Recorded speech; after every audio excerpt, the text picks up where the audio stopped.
Oh, Zach, sorry. Hey, everyone.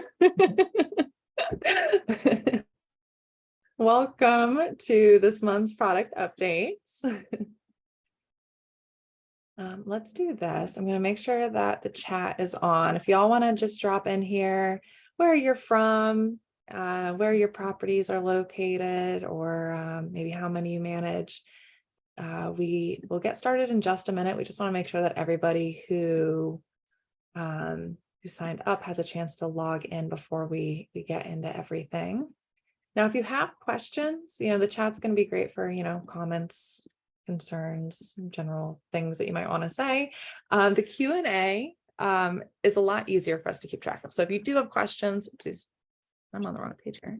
If you do have questions about anything that we're going over, please just use the Q&A. That way we can make sure that we're actually getting to your question. And if we don't actually have time to answer it, we can always reach out to you afterwards. But cool. Looks like we've got people from all over Minnesota, Florida, Pigeon Forge. That's not too far from me. So I'm in Charleston, South Carolina. It's quite far from me. I am in India. Hey everyone, my name's Richie. I'll be assisting Becca here with Q&A. So if you have questions on Q&A, please feel free to ask them. There'll be a Q&A at the bottom of your Zoom screen. I'll either redirect them to Becca or type them out. Cool. So yeah, let's go ahead and dive in. Wow, we've got people from all over. This is really cool. Poland, Norway, BC. Very cool. Very cool. Awesome. So today we're going over some of the updates that we've put together over the past month, over the past couple weeks, actually. So we'll dive in and talk about nudges first. This is our new sort of base price help tool update. Then we'll talk about orphan gap filler. So we've had the ability to control prices for orphan gaps for a while now. We've made some major improvements there. We've also enhanced how we filter properties. So if you use tags, groups, things like that, some of you, I did see that you have sort of larger portfolios. This is definitely going to be important for you.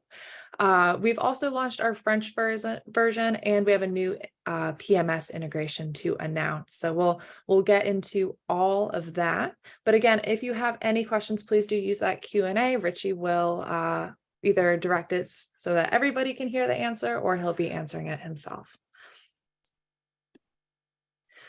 Cool. So first, we're going to talk a little bit about the base price help tool. So base prices are very important in PriceLabs. They're kind of like the building blocks, the first step of the algorithm. So we've made a big improvement here with base price nudges. So no longer will you have to go in and look at the actual base price help tool when there's a suggested change. So what are nudges? These are going to be subtle prompts to guide with better decision making. So you can log in and quickly see which properties maybe need to have a base price adjustment based on what we're seeing in your booking data. We were inspired by things like Fitbit, right? So you can quickly see, hey, these are some choices that I need to make to, promote my health here. So you can kind of think of that. We're almost like promoting health for your listings, right? So we needed to come up with a flexible solution, customizable to y'all's needs, and really help you all just quickly make these changes. So of course, we came up with the nudge. Now, unfortunately, my PriceLabs demo account doesn't have any nudges. I've bugged a couple of my colleagues to see if their accounts had nudges. So I can't show you sort of a live demo, unfortunately.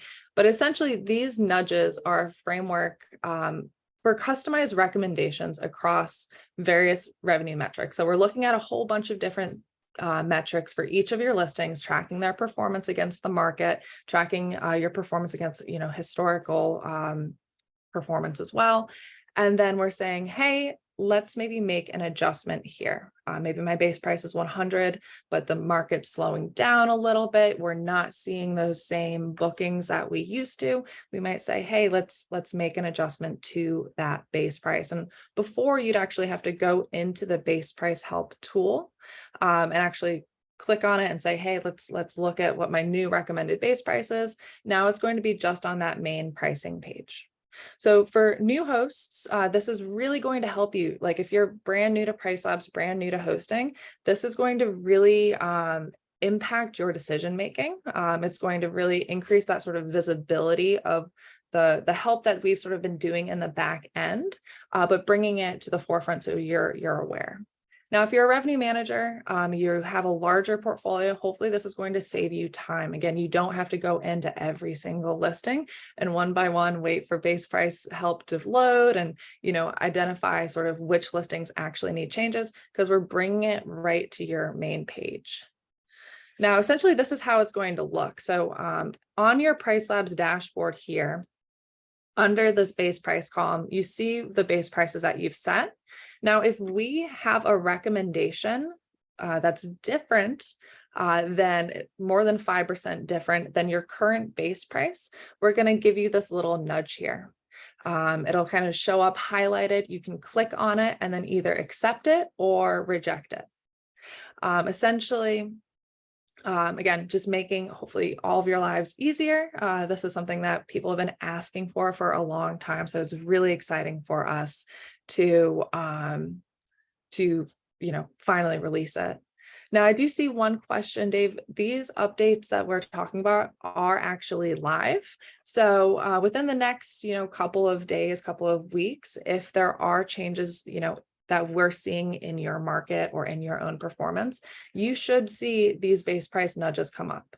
Now, if your base price shouldn't change, then you're not going to see this. Again, these are only going to pop up if we are saying, hey, over the past couple of weeks, we've been looking at your performance. Things are either moving faster or slower than, we think that they should be. If there's actually more than a 5% difference in our recommended base price to what you currently have, then that's where this nudge is going to appear on your screen. Cool. Yeah, Becca, one Yeah. ask, can you disable the chat now? Team, if you everyone who's listening in, can you use the Q&A? It just helps us keep streamlined. To some of the questions, if you're not seeing a nudge right now, that means yes, your base is good right now, and we're not recommending a change or a massive change, right, to your base price. We're still always adjusting and tweaking, but it could be a couple of dollars here or there, but it's not a big change, right? And number two, if you're using a seasonal calendar or seasonal base prices, the base price nudge does not work right now. Mm-hmm. Yeah, very good points. Good questions, everybody. Cool. So if there are any other questions on the base price nudges, we can circle back to them. I just saw another question. And in the meantime, I'm trying to find an account with nudges. I know. Yes. I looked at mine, Aviva's, and Honorog. So if you find any, okay, and my account does not have nudges I either. know.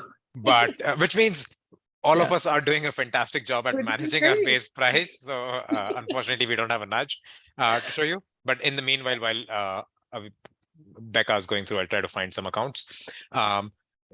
Randy, absolutely right. Nudges can go up and or can go down depending on if your property is doing well or not. Angela's asking if I have a seasonal base price, if I turn off seasonal, is it an instantaneous change, and will I see the base price nudge? I believe, yeah, so it's not instantaneous, right? So I believe our base price recommendations update about once a week. So after you've had your seasonal base prices turned off for about a week, that's when we're going to start recommending new base prices, and you might start to see these nudges if we do in fact recommend that you change your base price. We have a unique question from Terry. Terry, you're the only person who knows about this. But nudges do work with V1 and V2. Yes. Cool. I think can you just generally address Becca base prices, seasonal recommendations around it, and then talk a little bit about that itself? Yeah, of course. I'll hop into the account here. I Yeah. think I have usually with this one. Yes. So this listing has a seasonal profile on. So a seasonal profile is basically saying, I want to make an adjustment on top of what PriceLabs is already doing. Maybe there's some users that actually have our seasonality turned off. It's sort of an edge case if you're, a more advanced property manager and you don't want to use our market data for some reason. We don't tell you no, but if you're making changes to, just your minimum price and your maximum price, this is typically what I recommend. If you're making changes to the base price, again, you're making changes on top of sort of the seasonality that PriceLabs would recommend.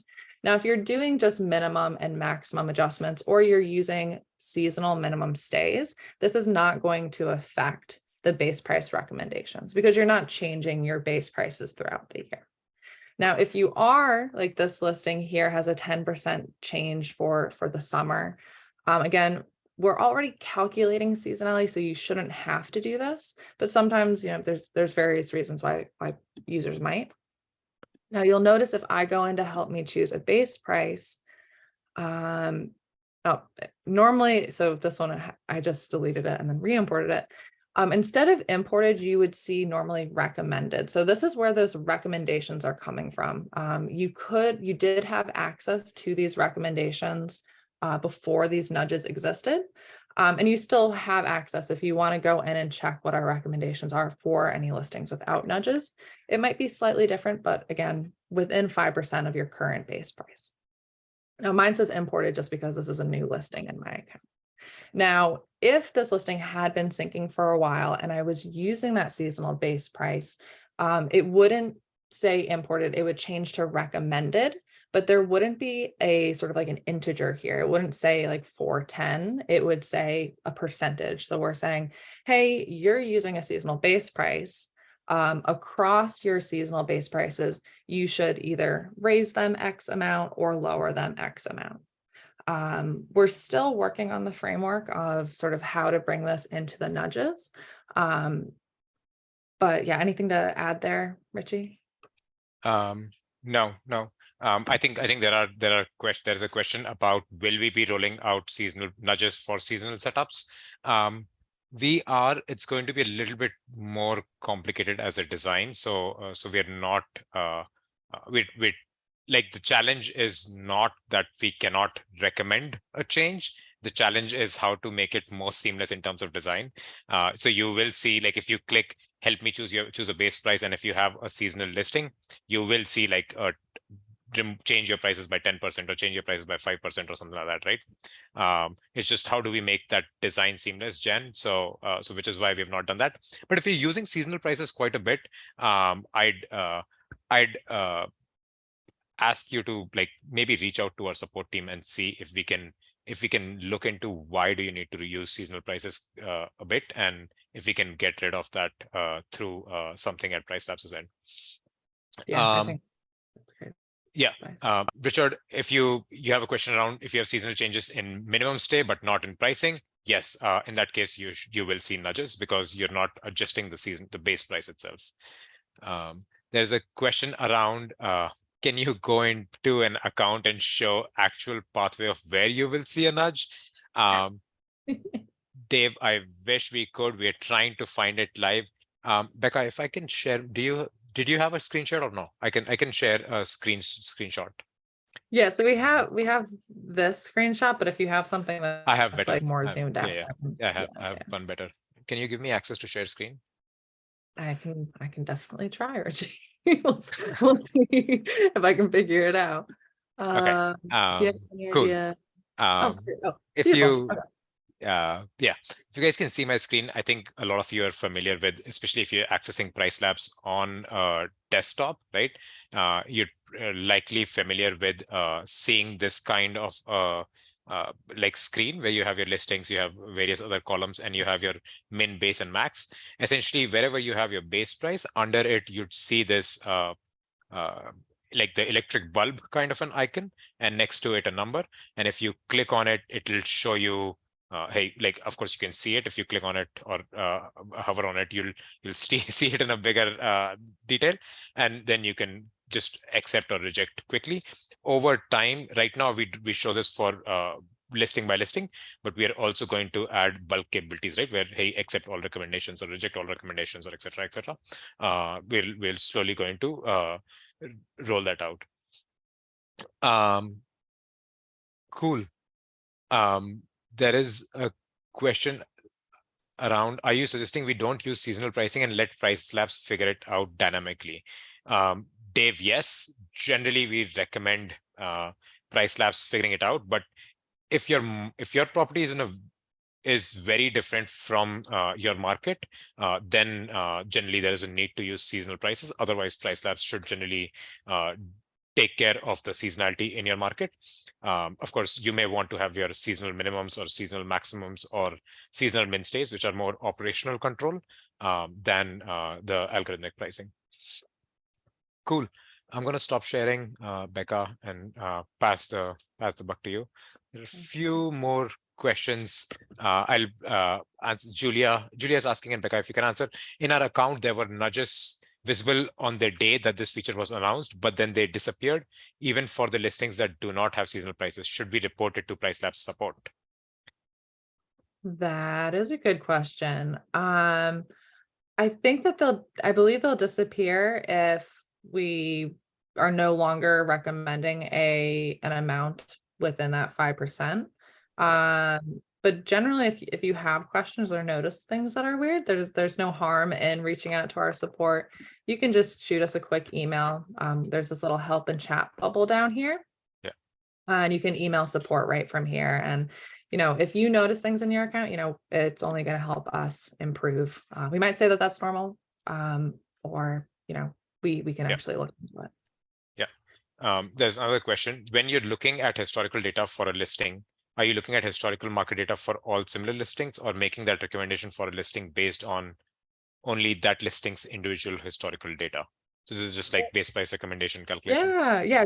No, yeah, it's a great question. So if you look at this Help Me Choose a Base Price tool section, there's going to be a whole bunch of listings that are showing up here, all these little dots here. So we're looking at both your listings historic and somewhat future looking performance, as well as the market and how your listing is performing relative to these listings. To get technical, it's sort of like a moving window that we're looking at, 60 days in the past and about 30 days in the future. And we're sort of tracking this window over time and seeing how performance for both your listing as well as the market is sort of evolving and changing over time. And then if your listing is like doing worse than the market in those time periods, then that's when we're going to say, hey, maybe we need to adjust the base price down, or vice versa. If you're performing much better than what we would expect based on the other listings around you, then we say let's maybe raise the base price. Very cool. I think that's sort of like a very brief explanation, but if you need more sort of in-depth explanations, you can always reach out to us. I think there is a very common question which is not related to base price nudges, but base price in general. Becca, if you can address with regards to nudges and pricing in general, what percentage lower should our minimum price be for most attractive rates, right? And I think you address this question quite often. So yeah, minimum prices. Yeah. So we don't currently recommend minimum prices because a lot of the times they're very sort of like individual and somewhat based in like your operations, right? So what might be a good minimum price for the market might not be great for you.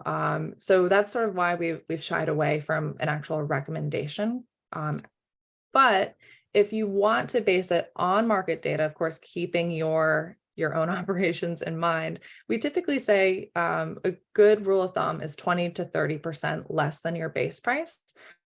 But of course, we can always look at the data here. So something that I used to always show when I would do the 10, we don't even call them 101 webinars, the initial group onboardings. If you look at this neighborhood data tab, we'll show you, and this is not a great example because my demo account always has crazy things going on, but we'll show you your listings prices compared to the other listings around you in the market. Typically it's 1 bedroom less, the same bedroom count as yours, and 1 bedroom more. You can always adjust that here. Here I'm using a market dashboard, so it looks a little bit funny. But what I like doing is just looking at the market's 25th percentile. So this gray area at the bottom of the screen, I'll zoom in a little bit. So the gray band here represents sort of like the lowest or lower end of pricing that we're seeing, the 25th to 50th percentile of prices in the market. Now, if you set, say, your minimum price in this case down to like $75 a night, there's really nobody else in the market that's pricing themselves that low. So you might be leaving money on the table, right? You don't need to go that low. But if you set your minimum price around, 200, or actually, sorry, 142, that's going to sort of make you competitive when demand is low, when it's your low season, but you're not going way below the rest of the market and potentially leaving money on the table. Hopefully that helps. Cool. Alrighty. I may have an account where we can look at this. So, but keep going. And if I find an account, Becca, with Okay, sounds with the right good. stuff, You I'll can let always you know. circle back. Yeah. Yeah. Yep, and this is being recorded. So if you need to hop off or anything, this will be emailed to you. It's also going to be posted on our YouTube channel. So no worries if you need to sort of look back through this. So cool. So the second big release that we released, I think just last week, is how to sort of boost your bookings using our Orphan Day Gap Filler. So we've had Orphan Day price settings in the past, but we've made a huge improvement to them.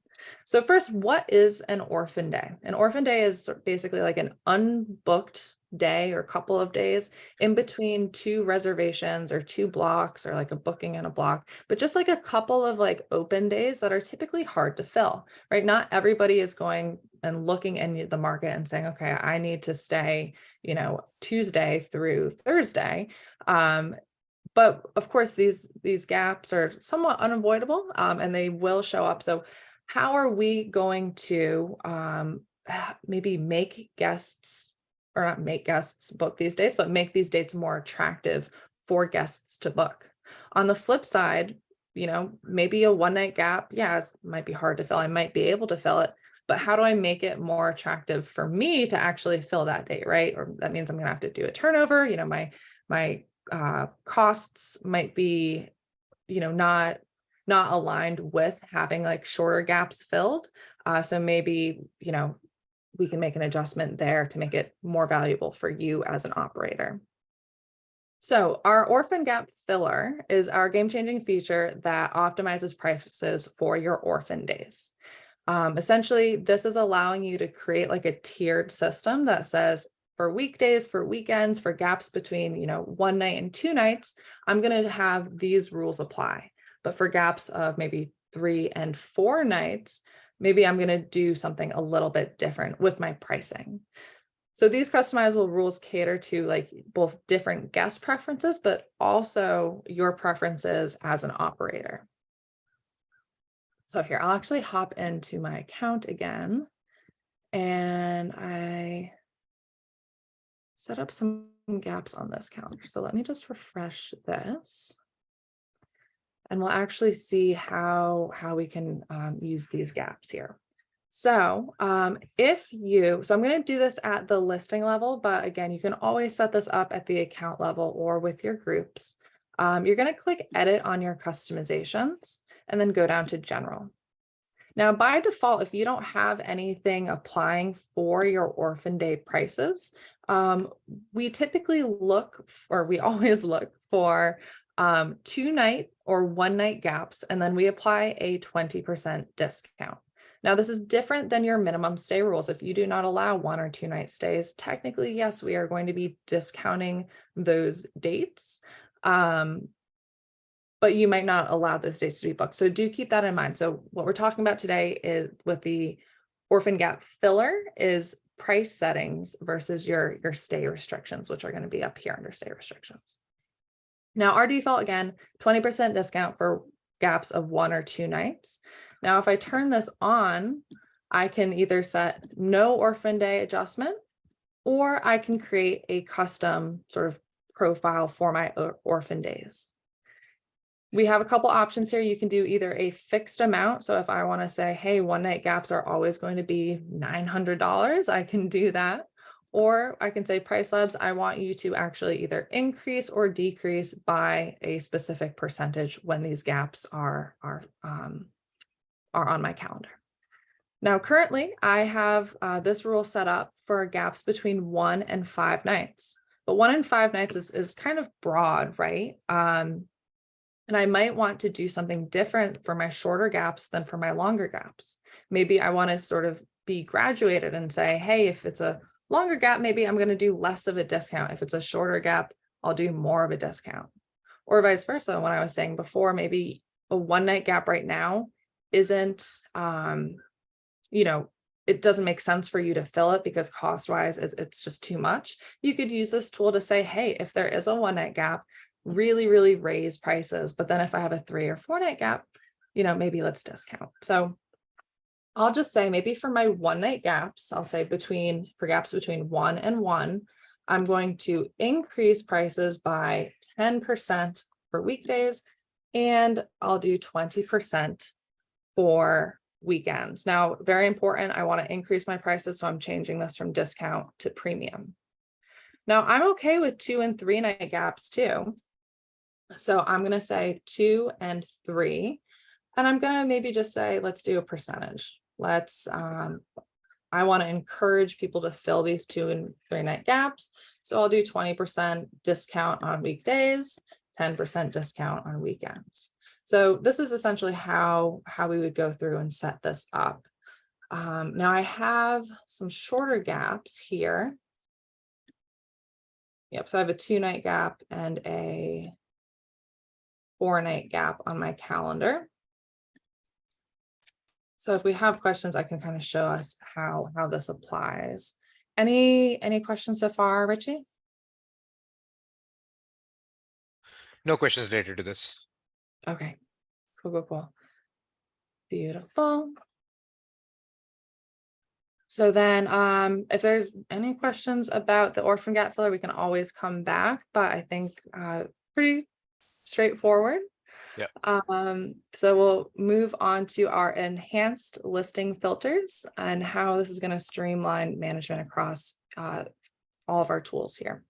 So for a while, we've had sort of like a filter that you can enable in your settings, but it hasn't really been perfect. So we've really been working hard on making these new filters really efficient, allow you to really organize better, and allow you to make quicker decisions. So if you're working with a larger portfolio, you might have your listing sort of organized in different fashions within PriceLabs, right?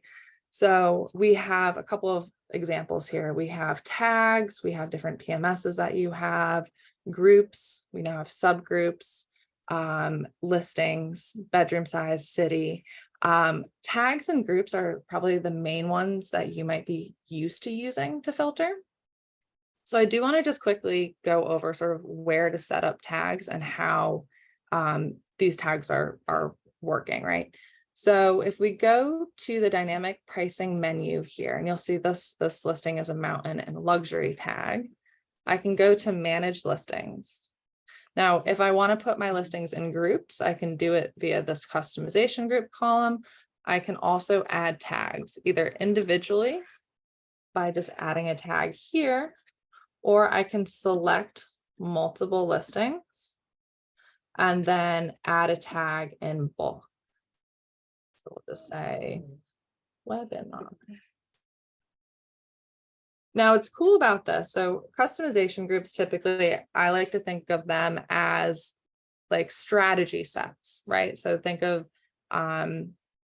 different customizations that we can set up and how you might want to apply them to multiple listings. Tags are way more flexible. You can use location, you can use bedroom count, you can use, if you have an owner that owns multiple properties and you just want to look at theirs, tags are a really flexible way to look at things. So then when I go to various other pages, so either my pricing dashboard or my multi-calendar, actually multi-calendar is a little bit easier to maybe see this. So I've got now this filter listing section here, and now I can select exactly what I want to filter. I can look at tags. I can look at tags also, by group here. And what's neat about tags is this and or setting. So if I want to look at, so I've got this James, so I have all of my properties that are owned by James. I can just show each of these James listings. Now, maybe I want to look at James or Beach. That's going to bring up more listings, right? So looking at any listings that are owned by James or any listings that are beach listings, versus and is only going to bring up a beach listing that is also owned by James, which is only that one property. Cool. So then we also, of course, have groups, listings, bedroom size, which is, we're actually pulling that from your connected account, city, pulling that from your connected account, and whether sync is turned on or off. So if you have a larger portfolio, this should really make sort of viewing everything a little bit easier, make it a little bit more streamlined. And yeah. And if you have any like other suggestions for filters, feel free to, reach out to us. Cool. Any questions on filters? Again, I feel like that's a pretty straightforward one. I think we're actually coming up. Becca, I was only partly listening. Oh, yes. But did we cover saving the filters? We did, right? No, we did not. You are right. Can you please? Yeah. Okay. Sorry. Yeah. So you can also save filters. So if you want to see your James Beach properties often, if this is something that you are going to go back to and actually reference multiple times, you can save these, right? So save, update, filter. I'm going to add a new filter. I'll say, James Beach. Save filter. Or does that work? Yep. And then I can come in here and either edit it or view it. So if I clear it, I can say James Beach, and then boom, pops right up. So hopefully, if you're, using these filters a lot, you can save them, and it'll also save you time. Very cool. Okay, thank you. I realized last time there was maybe a delay.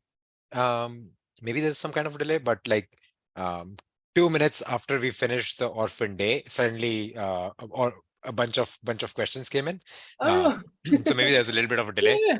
I'm going to wait 2 minutes on the filters itself. If there are any filters, and if not filters, any filter related questions, please do feel free to ask. I'm going to wait a minute because it felt like last time there was a little bit of a delay. Then I'm going to go back to some often price related questions that you guys had, and we're going to cover those again.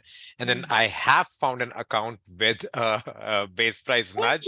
So that is the one that we will cover in last. All right. Cool.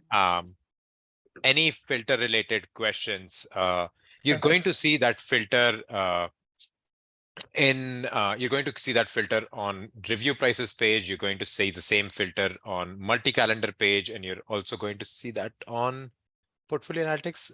Someone will have to, like Becca will have to verify this. Yeah.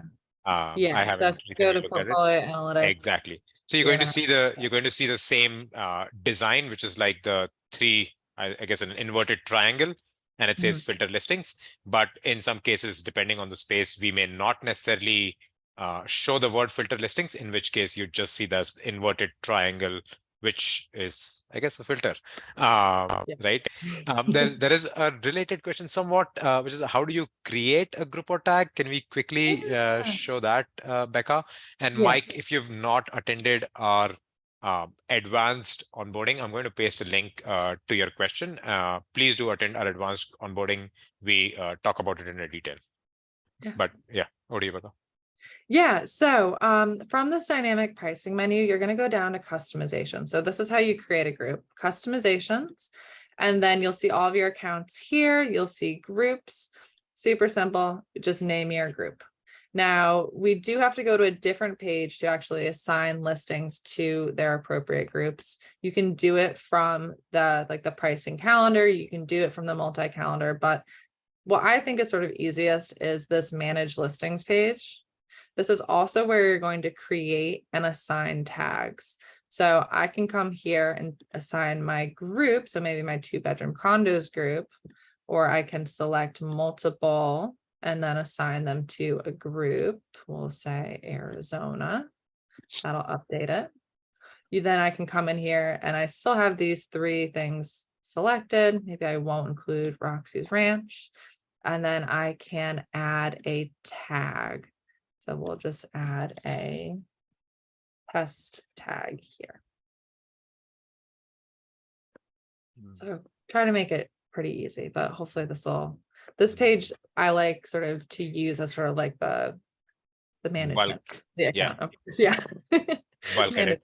There was Yeah. a similar question around how do we delete properties that we're no longer using or that don't exist. You're going to come down to the same page. You're going to select the same checkbox thing, and then at the bottom you see that black bar, and it has one of the things which is delete. Yeah, and you're going to use that to delete any listings, or if you want to keep them in your PriceLabs accounts because it still has all of your revenue data, etc. So you can just unhide them so they don't show up in your pricing dashboard or on your multi-calendar, but will always show up on this manage listings page. Yeah. Cool.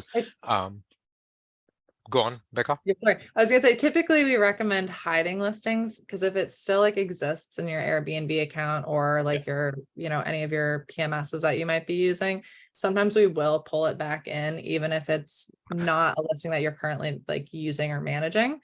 So hiding, if you find yourself reconnecting your account a lot, hiding them might be a better option. Cool. Becca, do you want to go back to Orphan Day once again? Let's Yeah. quickly cover it. There was a question around what does apply only within mean? And so if you can talk Yes. a little bit again about that, I think Yeah. it's simple enough, but can also be complex.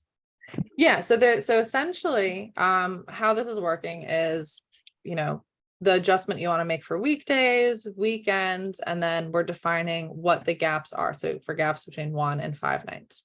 Now, the second layer is when do we want this to apply? Do we want this to, so real world example, maybe you are okay with 1-night stays, but you don't want to take them really far in advance.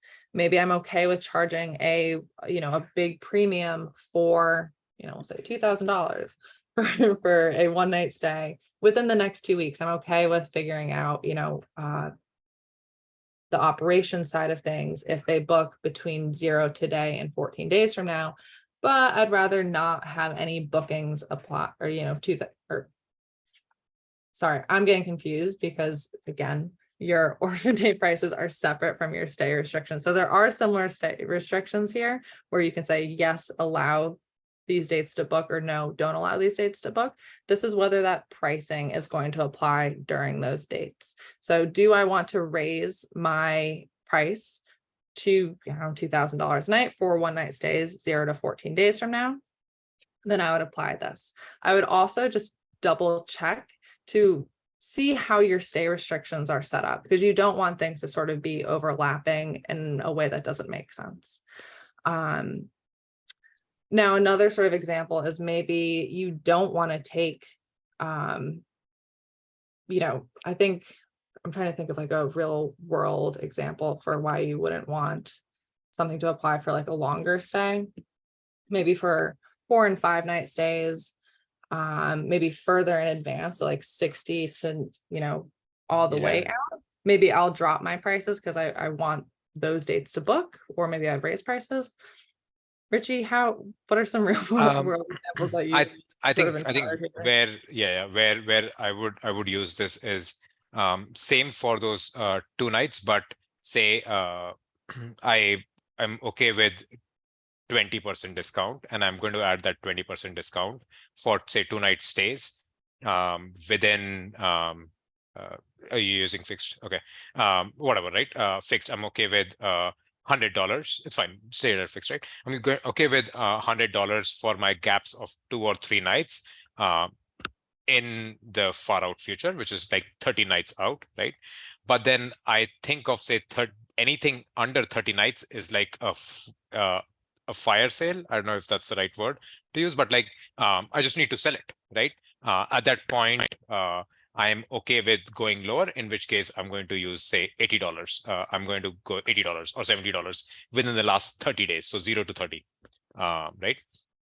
Can you change that, Becca, just to be sure? Apply within 0 to 30. No, no, no, just the very first one. Can you make it Oh, $80, 2 to 3 nights? No, it's just the very first one. 2 to 3 nights. so 0 to so 30.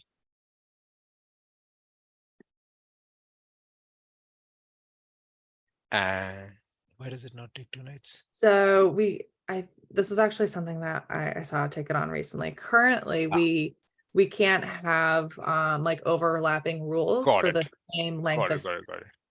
Got so it. um essentially you could say, hey, far out, this is what my pricing is, but then maybe within 60 days, just a normal algorithm is going to apply. We're not going to do anything special for these 2 and 3 night gaps. Yeah. Yeah. Yeah. Uh, m- Makes sense. Makes sense. There's a question around also like using this in combination with Orphan Day stay restrictions, Orphan Day prices, and Orphan Day stay restrictions. Think of them as completely two separate customizations and two separate things. They have the first two same words, which is Orphan Day, but one is purely prices, and you can very well have uh, your Orphan Day prices purely for 1 night and 2 nights and 3 nights and 4 nights, whatever, right? And you may not allow stay restrictions for 1 night, but you still have Orphan Day discounts for 1 night that you allow, right? Doesn't make much sense because you won't have a 1 night stay, but the two are completely unrelated in how you can use them with PriceLabs, but how you should use them ideally is related. And I think that's where Becca is probably going to chime in a little bit. Yeah. Yeah. So like I was saying, sort of like if you use just our default, right, it's a 20% discount for gaps of 1 or 2 nights. But if you have a setting for again, these settings are independent, but somewhat related. If you have a setting under your stay restrictions that say, do not allow 1 or 2 night stay, like bookings in gaps, then that setting's not going to apply. So when you're setting up your custom Orphan Day prices, do just double check that you are allowing 2 and 3 night gaps, right? Or 1 and 2 night gaps, or whatever the rules that you're setting up here. You just want to make sure that they're actually bookable according to your minimum stay rules. Very cool. I see there's a question from Linda about in my account, I only see percent but no fixed. Linda, can you email us and we can look at why that would be the case? I think you should see both. I'm not sure if there is some kind of an exception, but we'll look at it. Pankaj has a question about I only use Airbnb and I have often day stay restriction example. I allow 1 night for 2 day orphan. However, my orphan days automatically get blocked by Airbnb before PriceLabs adjusts it. Pankaj, can you send us an email and we'll look at this specifically as to what's happening? Leslie's asking, does PriceLabs ever update min stay restrictions? I'm confused if a PMS or OT change are affected by PriceLabs restrictions. We 100% adjust stay restrictions. Of course, if you have set them up in PriceLabs, and Leslie, it's a very, very powerful feature to adjust stay restrictions. If you've not done our training on how to use PriceLabs. I'm going to drop a link on how to use PriceLabs and the state restrictions part of it particularly. So please do look at that. Um, Linda has a question which I think confuses several people. How do these orphan day prices show in my calendar that my guest sees? Do they see my orphan day pricing that could motivate them to book an additional night? How does that work, Becca? Yeah. So super important concept to really understand. So when you're looking at your PriceLabs calendar here, you're seeing all these different numbers, right? If you hover over any date, it's going to give you this little tooltip that we have that shows you sort of all of the calculations that are happening in the back end, why we're coming up with this number. You can think of your orphan day pricing that we're talking about as a part of one of these calculations, right? It's going to be sort of a line under this price customizations section. Now, when you have somebody that's looking at either your direct booking site or looking at your listings on OTAs, they don't really know about all the secret sauce that's going into your pricing. They're just going to see that orphan days, like these dates, just happen to be a gap and their pricing is different than maybe some of the other days. They won't see like a necessarily like a slash out, or they won't say orphan day special or anything. The pricing is just going to be different. So that's hopefully that makes sense. So they'll see like 223, or if they're looking at both of these nights, 446, but they won't see the actual settings that you've set up. Very cool. Becca, you know this better than I do because you've done a lot more smart check-in, check-out than I have. If a guest books or checks in on Saturday, breaking up my weekend, is it possible to have like a minimum stay of 6 nights? I guess on Sunday. Well, is this possible via smart check-in and check-out? Do you know? So there's actually two different settings that we have, and it sort of depends on which PMS or account you're connected with. If you are using a PMS or account that supports check-in, check-out restrictions, so like the account that I'm using does not right now. We do have this really great setting called Smart Check-in, Checkout, where we can basically say, okay, I normally have a seven night minimum Saturday to Saturday. Maybe an owner comes in and is like, hey, I'm going to stay Thursday to Monday, which is great for them, but it's breaking up my week. Smart check-in, check-out will just automatically adjust and say, hey, check-in isn't on Saturdays anymore. For this specific date, check-in is on Monday or whenever that owner checks out. If you do not have check-in, check-out available, like I don't for this account, you can use our under more advanced options. We have these adjacent day settings. So you can say, hey, if somebody's checking out on a weekend, my minimum might normally be 7, but let's actually make it 6. I would maybe attend, I think Richie dropped a link for this, the advanced group onboarding that we do. We hold that every Thursday at, I believe, 3 p.m. Eastern, because we get into sort of all of the really advanced things that you can do with your minimum stay. And Becca, can you click that hat thingy on the right-hand side? Hat on the right-hand side. Oh, this guy right here. Yeah. If you click, by the way, if you click product updates, you'll see all of the new latest updates, changes that we have introduced, and you can click through them and you can read them if you've not attended our past webinars. But can you click back? Yeah, if you click that training thing, yeah, and if you, for example, click advanced PriceLabs features, it'll take you to to a registration page where you can register for our trainings and find it there. Cool. Let me quickly show the. I think I have it. Yeah. One second. Okay. Let me quickly show the base price nudges here. Meanwhile, I think there's a question from Randy, Becca, if you can look at that. Cool. Love Orphan Day Gaps, but would like to review some. All right. I'm getting minimum length of stay down to 2 days from 3 or 4, Okay. Friday and Saturday, min Okay. LLS. Okay. Yeah, Um, sorry. I'm going to share my screen two. Becca, can you tell me if the listing names are hidden? Listing names are hidden. Yep, I Okay. see review I prices. am not sure if this would still work, but essentially, I've hidden the listing names because this is someone else's account that I'm logging into, and don't of course want to share their account. But essentially, if you log into PriceLabs and if you're on your main page where you'd see on the left hand side all the listing names, depending on number of properties you have, review prices, you'd see the minimum price, you'd see base price, etc. Right? Right here at the bottom, you'd see, for example, a base price nudge. And if you click on it, it will show you the details and it'll show you the option to accept it or reject it. Similarly, for example, here you're seeing, hey, your price is currently 240, but we're recommending 225. Here it's 135, but we're recommending 153. So I think someone had a question about going up or down. And so you can see 130 to 178, et cetera, et cetera. Yeah, cool. Cool. Alrighty. Check-in, Cool. checkout restrictions. I'm more concerned whether when they check out, check-in.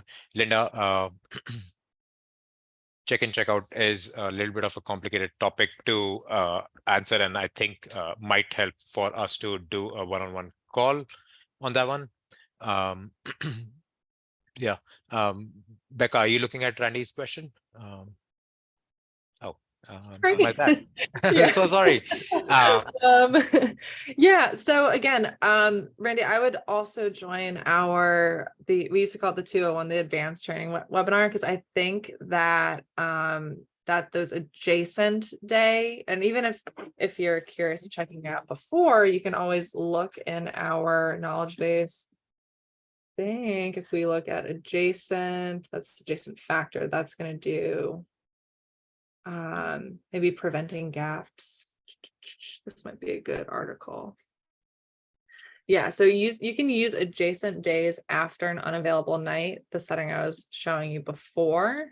That's going to say, hey, if if Thursday's booked, let's make the day that's next to it, Friday, lower or higher if you wanted to do that for some reason.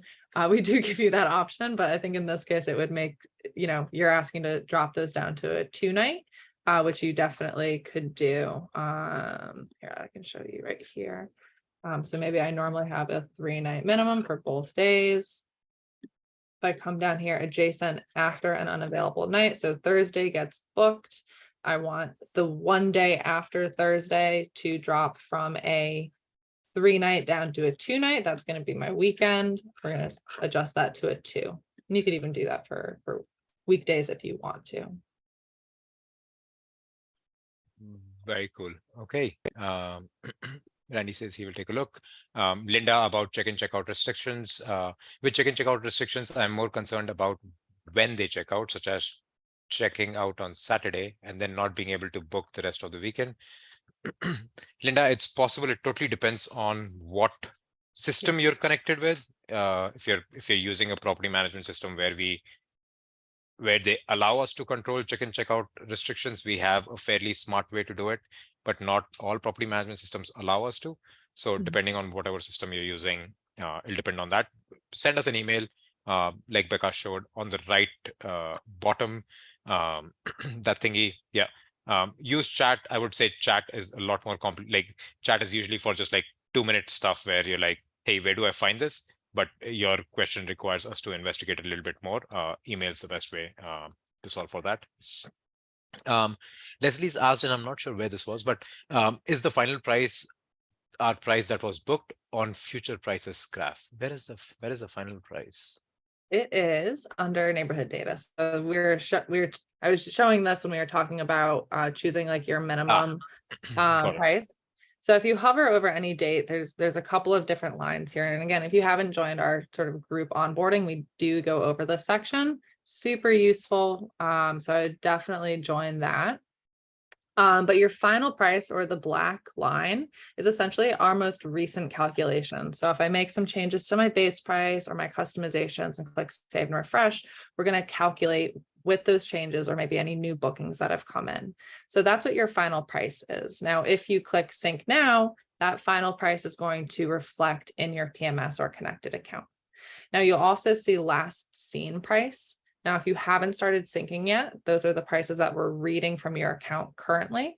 If you have started syncing and then you've made some changes, like I was saying, updating customizations, updating base price, then your current or last seen price is going to be a little bit different than like our most recent calculation. So you might see like a little bit different in the sort of last seen gray dotted line and that black final price line. But to make them the same, you just click sync now, and then the final price would be sent out. Very cool. Okay. And then there's one last question. If one blocks a date, is it regarded as booked for statistics or ignored in the calculations? Becca, I think you understand this a little bit better than I do. Yeah. Do you So want to answer it? Yeah. yeah, for most accounts, it is regarded as a block, and it's not taken into account for things like your base price help, for things like your occupancy based adjustments. If you're looking at your health indicators here, we don't really differentiate between blocked and booked dates. This is just regular sort of like occupancy, but not necessarily paid occupancy. But it does depend on the account that you have connected. There are a couple of PMSs that do not sort of send us differentiations between reservations and block dates. We're working with all of our PMS partners to move them to, a system where we really understand the data that they're giving us a little better. But for, I would say, like 90% of the connections that we have, we do differentiate them. All righty. Thank you so much. Final question, and then we'll let you go, Becca. Can you explain the percentile graph to us? Yeah, 100%. Percentile means, and then we'll let you Yeah. go. Again, I apologize. This graph looks much worse than what it should. I think I have a better graph here. Here, But one of my other, we'll go down to like I think this one should be fine. Yeah, I always have like these crazy settings on my demo account for some reason. So I apologize, everyone. Hopefully this one, yeah. So this one looks much better. Cool. So I'm going to zoom in here just so we can kind of see a little bit better. Didn't really change too much, but essentially this percentile. So right now we're looking at rooms, studios, and 1-bedrooms in this market. If you scroll down, you can see exactly how many of each listing we're picking up. You can click on this little location map and actually see all of those listings around you. Now, if you were to line those listings up on any given day from least expensive to most expensive for their daily rate, that's essentially what's feeding the data in this graph. So the listing that in that line would kind of be like in the 25th percentile, or if there was 100 listings, it would be number 25 in that line. So not least expensive, but 25th least expensive. That's what you're going to see as the market's 25th percentile price. So essentially, we're trying to help you visualize the spread of pricing across all of those listings that we're picking up in your immediate area. So, and there's a great article, I think, if you look in like our knowledge base, I think it's like, how do I price against my competition? Yeah, how should you price compared to your competition? This is like one of my favorite articles to send out to people that I'm helping onboard, because it really helps you understand, okay, maybe last minute I should be priced lower, right? On the lower end, because the opportunities to book are less. And then really further out, maybe I need to be a little bit higher, or dates that are in really high demand, because there's more opportunity to book those dates. Now, a lot of that sort of knowledge is like baked into the algorithm already. You shouldn't really have to do too much. But hopefully that article will sort of help you understand a lot of sort of the concepts that we take for granted sometimes.